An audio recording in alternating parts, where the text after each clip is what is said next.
ছোট্ট আমার মেয়ে সঙ্গিনীদের ডাক শুনতে পেয়ে সিঁড়ি দিয়ে নিচের তলায় যাচ্ছিল সে নেমে, অন্ধকারে ভয়ে ভয়ে থেমে থেমে।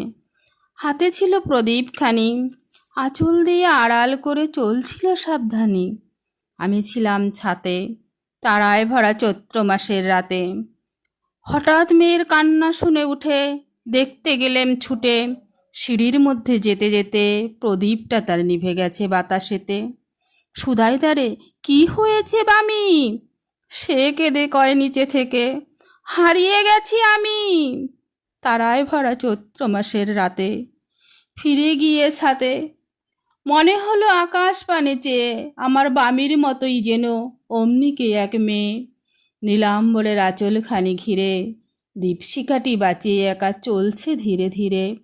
নিত্য যদি আলো যদি হঠাৎ যেত থামি, আকাশ ভরে উঠত কেঁদে, হারিয়ে গেছি আমি।